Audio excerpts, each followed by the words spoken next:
Welcome back to the channel, and thank you guys for tuning in for today's video. Today we're going to be doing a Q&A, but before we jump into it, I do want to apologize because I've had a lot of messages on my YouTube videos. I have not been able to get back to you guys. Last week I took a week off. I went out with my family to Hawaii and we just spent it out there. As I was in Hawaii, I did not have my phone with me most of the time, as we were just going around the island exploring everything that nature is giving us.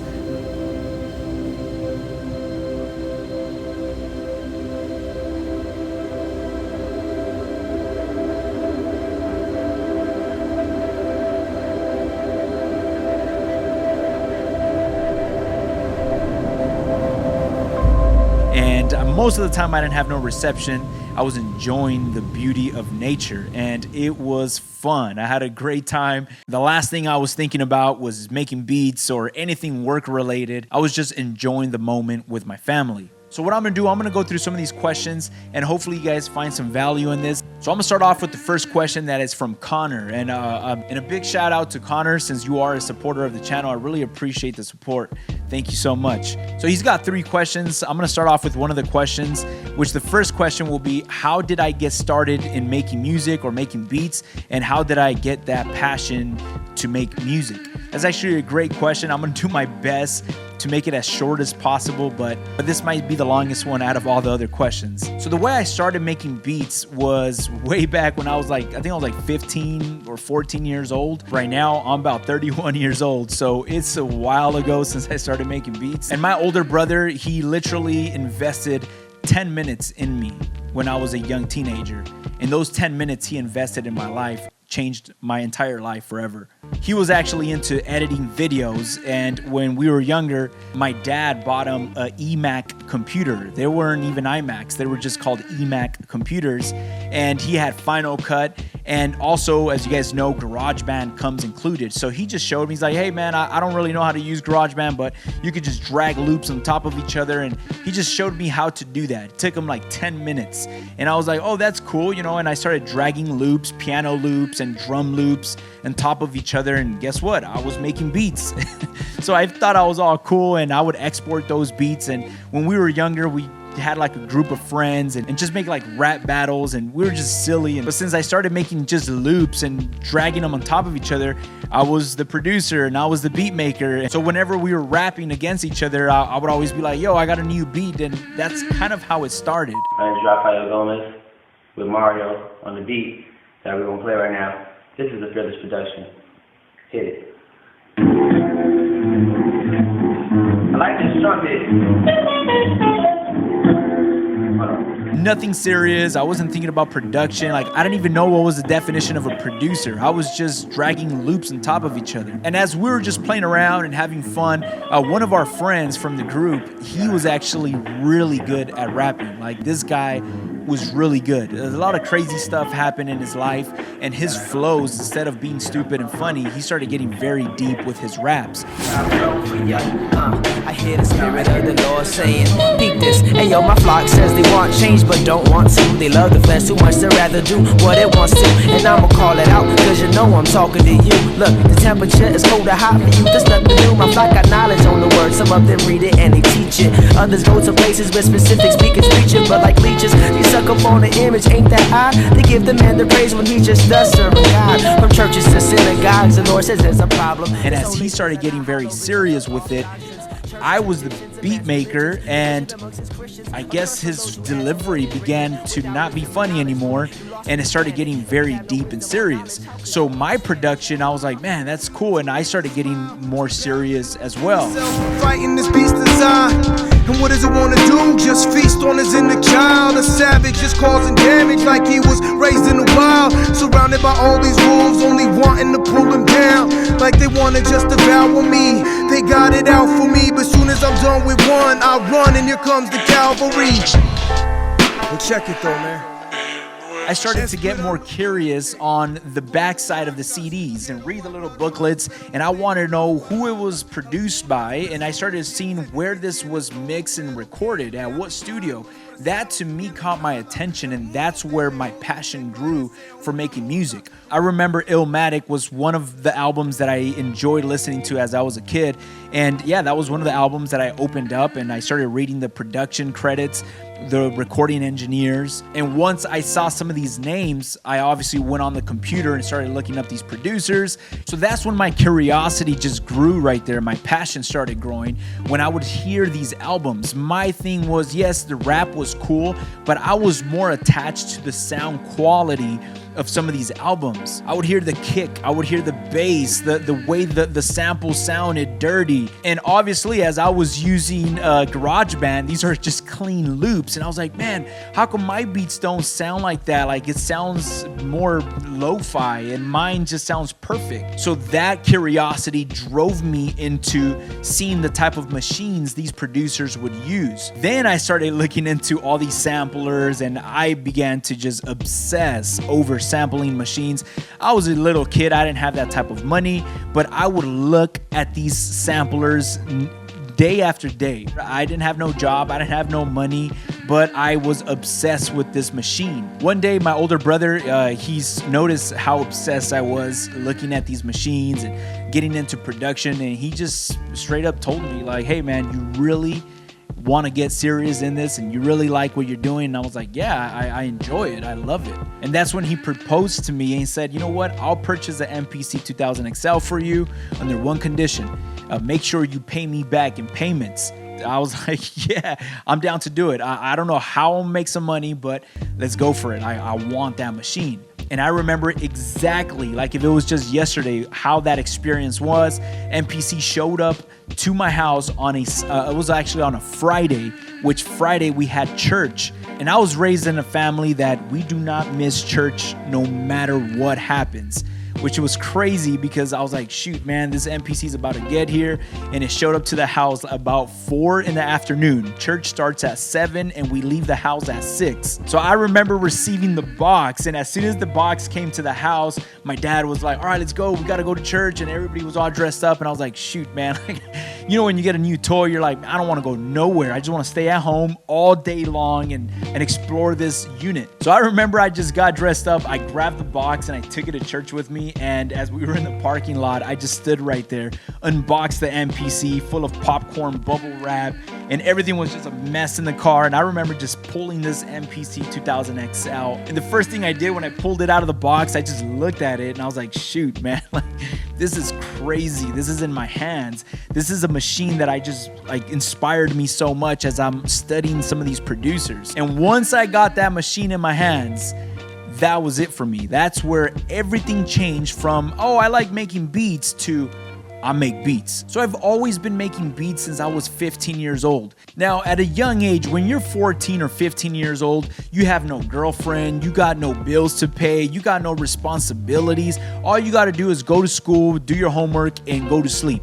So at that time, I just dove into the MPC and I was making like 3, 4, 5, 6 beats in one day, and all of those beats were amazing. The passion that I had at that young age does not compare to the way I feel towards beat making now. So now that I'm 31 years old, I'm a lot older now. I mean, I've always told my wife, even before we got married, I told her, you know what? It doesn't matter what happens to my life. If I become a cop, a lawyer, or even the damn president of the United States, I'm always going to be making beats at a certain point in my life, because making beats is not something that I do, but it's a part of who I am. It's part of my personality. I feel like making beats is something that's engraved in the man that I am today. So that's why now that I make beats is not like the way I used to. I used to try to make the best beat ever, and my beats is hot, and my beats is good and better than this and that. You know, now I don't even care about that. I make mostly whack beats, and maybe 1 or 2 out of 10 might be good. And I don't even care. It's just something that I enjoy doing. It's a part of who I am. All right, so I know I probably spend way too much time on that question. Maybe some of you guys are like, man, I care less about how you started making beats. But to me, it meant a lot, and it still means a lot today. And it's a very important chapter in my life. But as of right now, I'll do my best to cut it right there and move over to our next question. Naldoni Dishani. Hopefully I said it right, but he pretty much wants to know or would like to see a video of making a beat, layering different records and making it into one beat, and also using bass lines on sampled bass production. That's actually a great question, and that is a video I will be releasing very soon. So make sure you stay tuned for that video. But adding bass to sampled bass beats, it could be very challenging, and especially if you're not a musician like me. I'm not a musician. I have to play it by ear.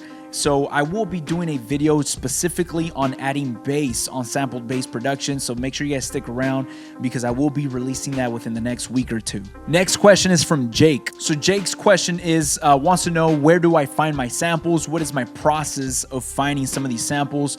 I did a video a while back. I'll leave a link somewhere up here, but I'll summarize real quick on my process of finding the samples that I work with. Everybody's mind is different. Everybody's taste is different. Everybody's ear is going to be different, and it's going to gravitate to certain sounds in a different way. But me personally, I got a very dark production. Like, my beats are not happy and bright. I'm not sure how to describe it, but the way I gravitate to certain sounds, I really enjoy Spanish, like the language in Spanish, like 70s love songs from Latin America, soulful music in Spanish. I think the way I search for music, it's going to be more of a slow tempo production. I'm not afraid of vocals. Like, if there's vocals in some of these records, I'm going to chop it up with the vocals. I think I'm a little more concerned with drums versus vocals. There is times where the drums might just be crashing a little too much, and I cannot get in there and chop that up. Versus a vocal, if it sneaks into one of your chops, it could sound really, really hard. And the last thing to this question will be the way I search up for my samples. You could either use YouTube if you're not using YouTube, or iTunes, or whatever method you're using online. I'll usually just type in Spanish love songs from the 70s. You type that in on the search bar, and you're going to get a bunch of playlists that are from the 70s, that are soulful Spanish music. And I know I'm talking about Spanish music, but it could be any language music. It doesn't matter if it's English, Spanish, any other language. Just type that in, and you're probably going to get a pretty good plethora of music that pops up. Next question, well, it's actually not a question. I really don't know how to say this name. Odur. I really like the direction you're taking this channel, and just the damn fact that you're out here making these, I'm just happy to be here. Thank you, brother. This next question is from Ruben. I'm gonna do my best to answer this question. Hopefully this is exactly what your question is, but his question is, he says, I still need to know more about sequences and programs, but right now I want to know how can I record different sample chops / patterns in the MPC. So his question is, he's been using the MPC, and what my understanding of this question, and I hope I'm answering your question right, but he wants to know when he records the sample into a program and chops it up into its program, and then he wants to record more chops into the same program, how to go about adding extra chops into the already built program. Which, that's actually a great question. And if this is not your question, this is going to be a good answer to this if anybody else has this question. I've been using the method on when you go to your sample editor, you're going to have the slice function, you're going to have the sample function, and the last two options, I think it's called like slice hold and slice tap. When you're using those two last functions, it will allow you to add additional slices from the record you're sampling into the already created program that you already have. Hopefully that makes sense, but that feature is really important, and it's actually really useful because there's a lot of times when I have what I think is already my sample, and I'm recording, I'm making my beat, and I'm already almost finished with it, and I'm like, you know what? I wish I would have added the last 30 seconds of the record, but I already have my program created, but I want to just get like 2 more slices. Instead of you recording that on a separate program, which I think that's what the question is, what you can do is just go back to your sampler while you're already in that sample program and use the pad hold or the pad tap function and use some empty pads in that program to add those extra slices. Hopefully that answers your question, and hopefully that was the question. Next question is from Crispy Beats. At what point in your journey did you really start to realize that your beats were dope? Was there a specific moment that you noticed that your music reached a certain level? Or was it gradual that you never really thought about it? That's a great question. That kind of gets tied up to the first question that I answered. But from a young age, when I was using GarageBand, I also got into Reason, I got into Logic. And when I was using these softwares, I was just loops. It was just loops from the libraries that they provide, which sounded really good and really clean, but it just sounded boring to me. It was just like, man, it's not what I'm hearing in other records. So when everything changed for me was when I started using the MPC 2000 XL. Once I started producing music on the XL with the kick drum, the snare, the hi-hat, and my samples, then I started realizing like, oh, so this is the sound that I was hearing. I was actually getting a little more connected to my inspiration.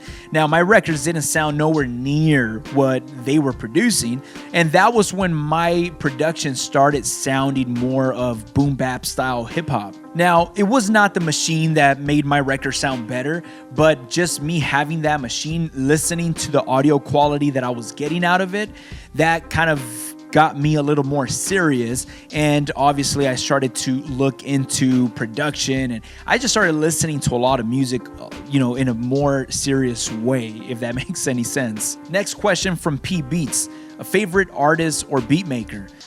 Man, this is actually a hard question because it changes up for me every month. But lately, favorite artists would definitely be System of a Down, Rage Against the Machine, Marilyn Manson. I know he's a whole different genre, but some of his records sound very I don't know, man, the bass, the low end, it's just crazy how he's mixing his low end frequencies with rock.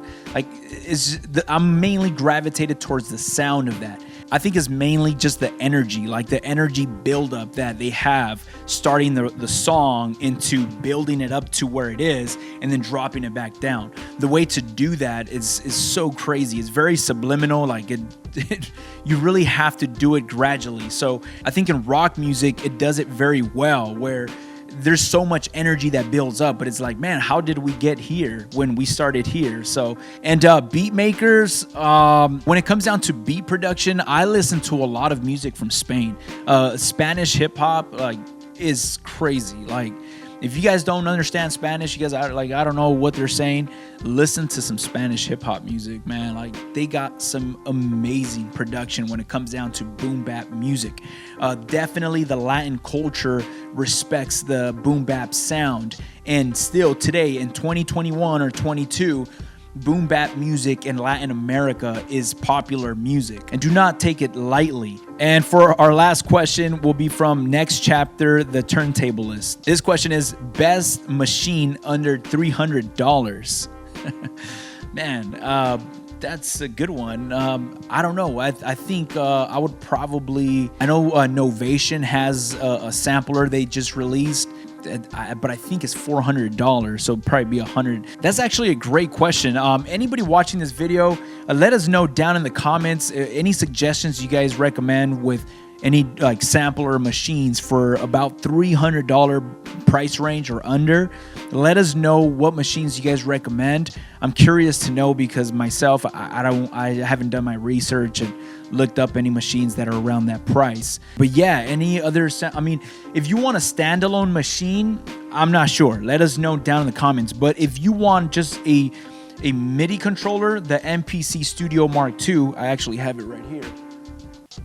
This controller is actually really cool, but is not standalone. You obviously have to have this plugged into the computer, but this is solid. So if you don't mind being hooked up to a computer, this would be an option. All right, so that's gonna wrap it up for us today. If you guys reached to the end of this video, make sure you guys give this video a thumbs up if you guys enjoyed the content. And also, thank you so much for investing your time and watching some of my videos. It really means a lot. So I hope you guys have a blessed day. Thank you so much. Check it I'm out. though, man. Peace. Esperando muerte como vacas, quiero hablar más pero no tengo las palabras. Algunas personas piensan que tienen todo, pero que en realidad los prestados tienen nada. El mundo de lejos se parece a un amor